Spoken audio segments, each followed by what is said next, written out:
Price the lord. ಕರ್ತನ ಪರಿಶುದ್ಧ ನಾಮಕ್ಕೆ ಮಹಿಮೆ ಉಂಟಾಗಲಿ. ಈ ದಿನದಲ್ಲಿ ವಾಕ್ಯದ ಧ್ಯಾನಕ್ಕಾಗಿ ಯೋನನ ಪುಸ್ತಕ 2ನೇ ಅಧ್ಯಾಯ.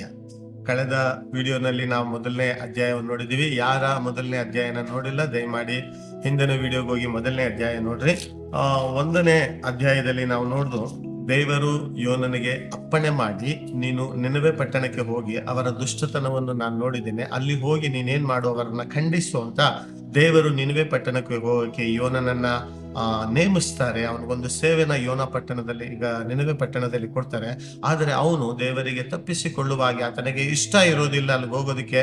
ಆತನ ತಪ್ಪಿಸಿಕೊಂಡು ಏನ್ ಮಾಡ್ತಾನೆ, ಹಣ ಕೊಟ್ಟಿ ಹಡಗನ್ನು ಹತ್ತಿ ಅದರಲ್ಲಿ ಹೋಗ್ತಾ ಇರುವಂತ ಸಮಯದಲ್ಲಿ ದೇವರು ಭಯಂಕರವಾದ ಒಂದು ತುಫಾನು ಬಿರುಗಾಳಿಯನ್ನು ಬರಮಾಡಿ ಅದಕ್ಕೆ ಅಡ್ಡಿಪಡಿಸ್ತಾರೆ. ಆಗ ಅಲ್ಲಿದ್ದಂತಹ ಜನಗಳೆಲ್ಲ ತಮ್ಮ ದೇವರುಗಳನ್ನು ಬೇಡಿಕೊಂಡಾಗ ಚೀಟು ಆತನಿಗೆ ಬೀಳುವುದರಿಂದ ಆತನೆಲ್ಲರೂ ಯೋನನನ್ನ ನೀರಿಗೆ ಎತ್ತಾಕುವಂತ ಸಂದರ್ಭ ಬರ್ತೈತೆ. ಆತನನ್ನ ನೀರಿನಲ್ಲಿ ಎತ್ತಾಕ್ತಾರೆ. ಮತ್ತೆ ಆ ನೀರಿನಲ್ಲಿ ದೇವರು ಒಂದು ದೊಡ್ಡ ಮೀನಿಗೆ ಅಪ್ಪಣೆ ಕೊಡ್ತಾರೆ. ಆ ಮೀನು ಯೋನನನ್ನ ನುಂಗುತ್ತದೆ. 3 ರಾತ್ರಿ 3 ಹಗಲು ಆತನು ಮೀನಿನ ಹೊಟ್ಟೆ ಒಳಗೆ ಇರ್ತಾನೆ. ಇದನ್ನು ನಾವು ಕಳೆದ ಮೊದಲನೇ ಅಧ್ಯಾಯದಲ್ಲಿ ನಾವು ಧ್ಯಾನಿಸಿದ್ದೇವೆ. ಈಗ 2ನೇ ಅಧ್ಯಾಯದಲ್ಲಿ ಬರ್ತೇವೆ. ಮೊದಲನೇ ಅಧ್ಯಾಯದಲ್ಲಿ ನಾವು ನೋಡ್ತೀವಿ, ನಾವು ದೇವರಿಗೆ ಕಲಿಯುವಂತಹ ವಿಷಯ ಏನಂದ್ರೆ, ನಾವು ದೇವರಿಗೆ ವಿರುದ್ಧವಾಗಿ ಯಾವುದೇ ಕಾರ್ಯದಲ್ಲಿ ಹೋದರೂ ಅಲ್ಲಿ ಅನೇಕ ವಿಧವಾದ ವಿಪತ್ತುಗಳು, ತೊಂದರೆಗಳು ಸಂಭವಿಸ್ತದೆ ಅಂತ ನಾವು ನೋಡಿದ್ದೇವೆ. ಈಗ 2ನೇ ಅಧ್ಯಾಯ 1ನೇ ವಚನ. ಯೋನನು ಆ ಮೀನಿನ ಹೊಟ್ಟೆಯೊಳಗೆ ಇದ್ದುಕೊಂಡು ತನ್ನ ದೇವರಾದ ಯೆಹೋವನಿಗೆ ಹೀಗೆ ಪ್ರಾರ್ಥನೆ ಮಾಡಿದನು. ಇಕ್ಕಟ್ಟಿನಲ್ಲಿ ನಾನು ಯೆಹೋವನಿಗೆ ಮೊರೆಯಿಟ್ಟನು, ಆತನು ನನಗೆ ಸದುತ್ತರವನ್ನು ದಯಪಾಲಿಸಿದನು. ಪಾತಾಳದ ಗರ್ಭದೊಳಗಿಂದ ಕೂಗಿಕೊಂಡೆನು, ಆಹಾ, ನನ್ನ ಧ್ವನಿಯನ್ನು ಲಾಲಿಸಿದಿ. ನನ್ನನ್ನು ಸಮುದ್ರದ ಉದರದಲ್ಲಿ ಆಗಾಧ ಸ್ಥಳದಲ್ಲಿ ಎಸೆದು ಬಿಟ್ಟಿದೆಯಲ್ಲ. ಪ್ರವಾಹವು ನನ್ನನ್ನು ಸುತ್ತಿಕೊಂಡಿತು. ಲೆಕ್ಕವಿಲ್ಲದ ನಿನ್ನ ಅಲೆಗಳು, ತೆರೆಗಳು ನನ್ನ ಮೇಲ್ಗಡೆ ಹಾದು ಹೋಗುತ್ತಿದ್ದವು. ನಿನ್ನ ಸಾನ್ನಿಧ್ಯದಿಂದ ಬಿಸಾಡಲ್ಪಟ್ಟಿದ್ದೇನೆ ಅಂದುಕೊಂಡೆನು. ಆದರೂ ನಿನ್ನ ಪರಿಶುದ್ಧಾಲಯವನ್ನು ಪುನಃ ದರ್ಶನ ಮಾಡುವೆನು. ಸಾಕು. ಇಲ್ಲಿ ನಾವು ನೋಡ್ತೀವಿ 2ನೇ ಅಧ್ಯಾಯದಲ್ಲಿ ಯೋನನು ಸರಿಯಾಗಿರುವಂತ ಸಮಯದಲ್ಲಿ ಆತನು ಪ್ರಾರ್ಥನೆ ಮಾಡಲಿಲ್ಲ. ಆ ಒಂದು ಪ್ರಾರ್ಥನೆ ಯೋನನ ಮೀನಿನ ಹೊಟ್ಟೆ ಒಳಗೆ ಹೋದ ಮೇಲೆ ಆತನಿಗೆ ಏನಾಗ್ತಾ ಇದೆ, ಪಶ್ಚಾತ್ತಾಪ ಆಗ್ತಾ ಇದೆ. ಏನ್ ಪಶ್ಚಾತ್ತಾಪ ಆಗ್ತಾ ಇದೆ ಅಂದ್ರೆ, ದೇವರು ನನಗೆ ಹೇಳಿದ್ದೇ ಒಂದು, ನಾನ್ ಮಾಡ್ತಾ ಇರೋದೇ ಒಂದು, ಅದಕ್ಕೆ ನನಗೆ ಈ ವಿಪತ್ತು ಸಂಭವಿಸಿದೆ. ಮೀನಿನ ಹೊಟ್ಟೆ ಒಳಗೆ ಹೋಗಿ ಆತನೇನ್ ಮಾಡ್ತಾ ಇದ್ದಾನೆ, ಪ್ರಾರ್ಥನೆ ಮಾಡ್ತಾ ಇದ್ದಾನೆ. ಆ ಪ್ರಾರ್ಥನೆ ನಾನು ನೋಡ್ತೀವಿ ಇಲ್ಲಿ 1ನೇ ವಚನ, 2ನೇ ವಚನ, 3ನೇ ವಚನದಲ್ಲಿ ನಾವು ನೋಡ್ತೀವಿ ಆತನ ಮಾಡುವಂತ ಪ್ರಾರ್ಥನೆ. ನನ್ನನ್ನು ಯಾವ ರೀತಿಲ ಹಿಂಸೆ ನೋಡ್ರಿ. ಆ ಮೀನಿನ ಹೊಟ್ಟೆ ಒಳಗೆ ಸಾಮಾನ್ಯಗಿರಲ್ಲ, ಎಲ್ಲ ನೀರಿನ ಪಾಚಿ, ಆ ಮೀನು ಸಮುದ್ರದೊಳಗಡೆ ಓಡಾಡ್ತಾ ಇರ್ತದೆ. ಅವನು ಆ ಮೀನು, ಅದು ಎಷ್ಟು 1 ಅವರ್ 2 ಅವರ್ ಅಲ್ಲ, 3 ರಾತ್ರಿ 3 ಹಗಲು ಆತನು ಆ ಮೀನಿನ ಹೊಟ್ಟೆ ಒಳಗೆ, ಆ ಹೀಟು, ಆ ಒಂದು ಉಷ್ಣಾಂಶ ಎಷ್ಟಿರುತ್ತೆ ಅಷ್ಟರ ಮಧ್ಯದಲ್ಲೂ ಅವನು ಪ್ರಾರ್ಥನೆ ಮಾಡ್ತಾ ಇದ್ದಾನೆ. ಯಾಕಂದ್ರೆ ಅವನಿಗೆ ದೇವರಲ್ಲಿ ನಂಬಿಕೆ ಇದೆ. ನಾನು ಇಲ್ಲೇ ಹೋದ್ರು ಸದ್ಯಕ್ಕೆ ವಾಕ್ಯ ಹೇಳ್ತದೆ,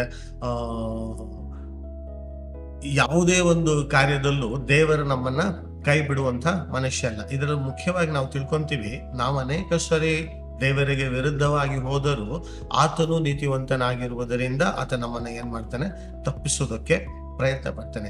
ಅಂದ್ರೆ ಈತ ನಾವು ನೋಡ್ತೀವಿ, ಯಾವಾಗ ಅವನು ಚೆನ್ನಾಗಿದ್ದ ಆವಾಗ ಹಡಗಿನಲ್ಲಿ ಏನ್ ಮಾಡ್ತಾ ಇದ್ದ, ಮಲಗಿದ್ದ. ದೇವರಿಗೆ ವಿರುದ್ಧವಾಗಿದ್ದಂತ ಸಮಯದಲ್ಲಿ ಆತನು ಹಡಗಿನಲ್ಲಿ ಮಲಗಿದ್ದ, ಅಲ್ಲಿ ಪ್ರಾರ್ಥನೆ ಮಾಡಿಲ್ಲ, ಅಲ್ಲಿ ಪಶ್ಚಾತ್ತಾಪ ಹೊಂದಲಿಲ್ಲ. ಯಾವಾಗ ದೇವರು ಆ ಒಂದು ವಿಪತ್ತನ್ನ ಕೊಟ್ಟರು ಆಗ ಪ್ರಾರ್ಥನೆ ಮಾಡೋದಕ್ಕೆ ಪ್ರಾರಂಭ ಮಾಡ್ದ.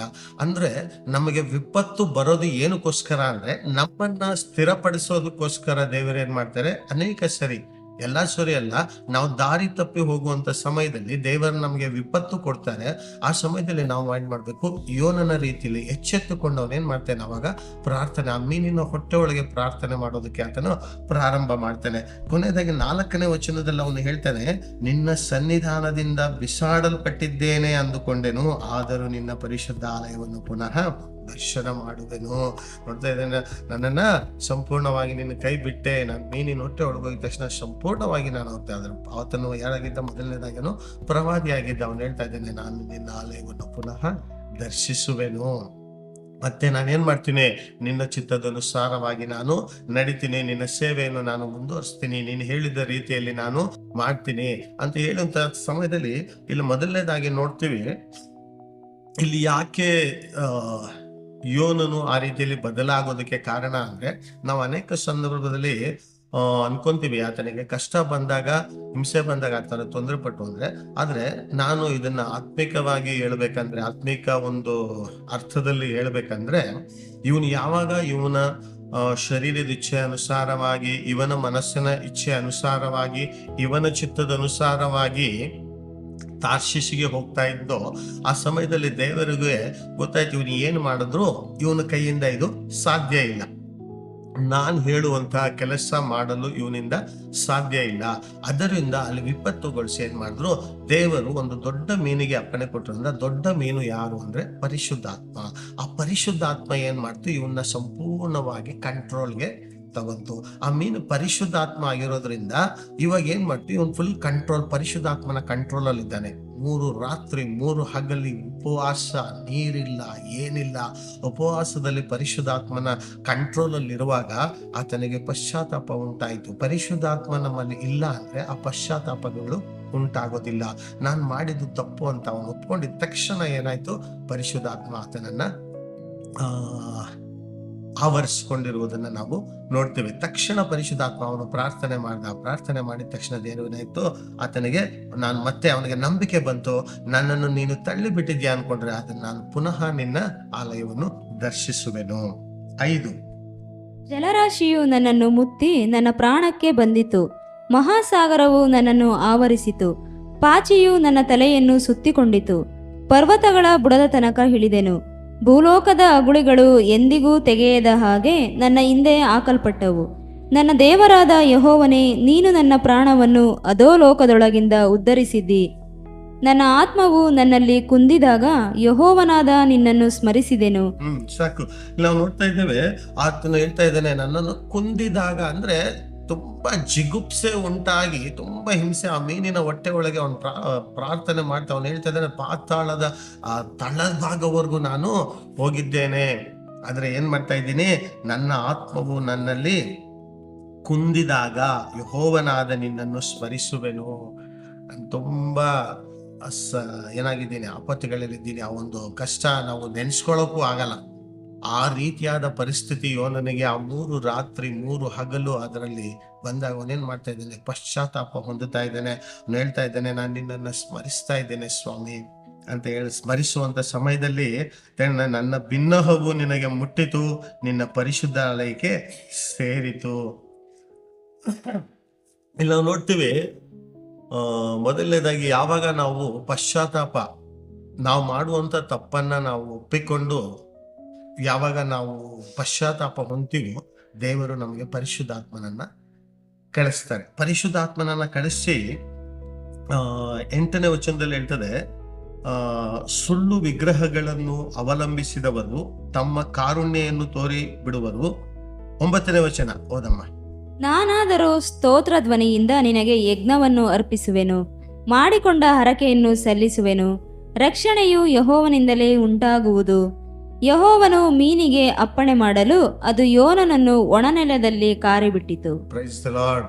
ಇಲ್ಲಿ ನಾವು ಮುಖ್ಯವಾಗಿ 1-2 ವಿಷಯಗಳನ್ನ ತಿಳ್ಕೊಂತೀನಿ. ಈ ಒಂದು ವಾಕ್ಯದಿಂದ ಅವನು ಯಾವಾಗ ಪಶ್ಚಾತ್ತಾಪ ಹೊಂದಿದ, ಆ ಮೀನ್ ಏನ್ ಮಾಡ್ತಂತೆ, ಅವನನ್ನ ನೇರವಾಗಿ ಒಣನೆಲದ ಮೇಲೆ ತಗೊಂಡು ಹೋಗ್ಬಿಟ್ಟು ಕಾರಿ ಬಿಟ್ಟಿತ್ತು ಅಂದ್ರೆ ಅವನ್ ಏನ್ ಮಾಡ್ಬಿಡ್ತು, ವಾಂತಿ ಮಾಡ್ಬಿಡ್ತು ಅಂತ ಹೇಳ್ತಾನೆ. ಕಾರಿ ಬಿಟ್ಟಿತ್ತು ಅಂದ್ರೆ ಅವನ್ನ ತಗೊಂಡೋಗಿ ಅಲ್ಲಿ ಬಿಟ್ಬಿಟ್ಟು ಮೀನ್ ಪಾಡಿಗೆ ಮೀನು ಹೋಗ್ಬಿಡ್ತು.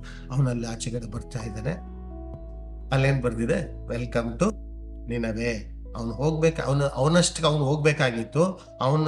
ಅವನ ಶರೀರದ ಆಸೆ ಇಚ್ಛೆ ಅನುಸಾರವಾಗಿ ಅವನು ಬೇರೆ ಕಡೆ ಹೋದ.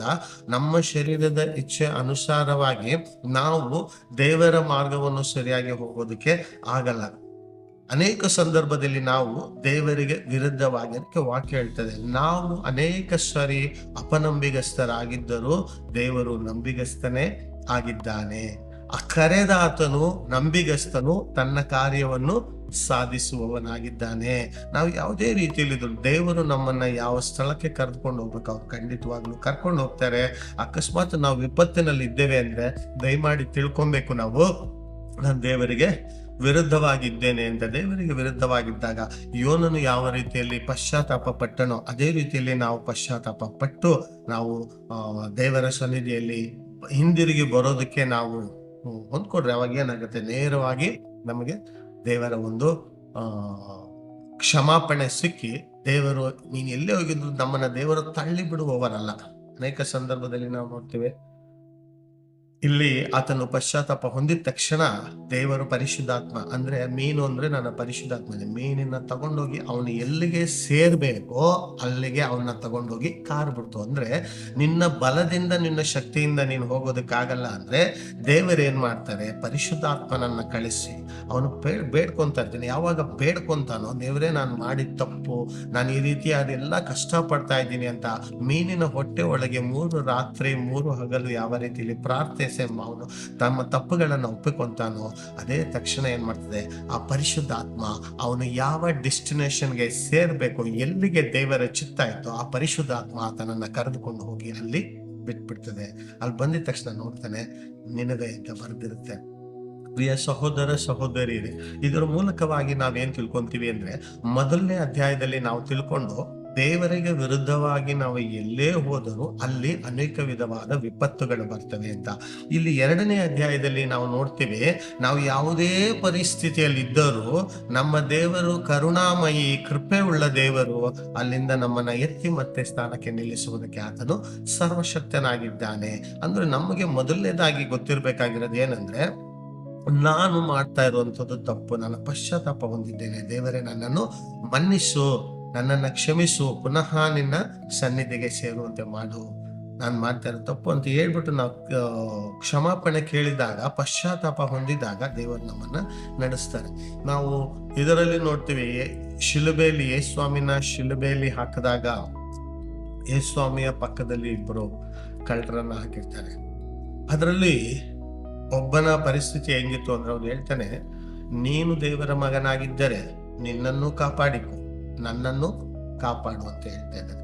ಅಂದ್ರೆ ಅವನು ಸಾಯೋ ಪರಿಸ್ಥಿತಿ, ಅಲ್ಲಿವರೆಗೂ ಅವನು ಮಾಡಿದಂತಹ ಪಾಪ ಕರ್ಮಗಳೆಲ್ಲ ಅವನ ಜ್ಞಾಪಕಕ್ಕೆ ಬರ್ತಾ ಇಲ್ಲ. ಸಾಯೋ ಸಮಯದಲ್ಲೂ ಅವನಿಗೇನಾಗ್ತಾ ಇಲ್ಲ, ಪಶ್ಚಾತ್ತಾಪ ಬರ್ತಾ ಇಲ್ಲ. ಯಾವಾಗ ನಿನಗೆ ಪಶ್ಚಾತ್ತಾಪ ಬರೋದಿಲ್ಲವೋ ಪರಿಶುದ್ಧಾತ್ಮ ನಿನ್ನಲ್ಲಿ ಕೆಲಸ ಮಾಡೋದಕ್ಕೆ ಸಾಧ್ಯ ಇರೋದಿಲ್ಲ. ಅವಾಗ್ಲೂ ಅವನು ಹೇಳ್ತಾ ಇದ್ದಾನೆ, ನೀನೇ ದೇವರಾಗಿದ್ದರೆ ನಿನ್ನನ್ನು ಕಾಪಾಡು, ನಮ್ಮನ್ನು ಕಾಪಾಡು ಅಂತ. ಅದ್ ಕಡೆ ಯೇಸುಸ್ವಾಮಿ ತಿರುಗಿ ಕೂಡ ನೋಡಲ್ಲ.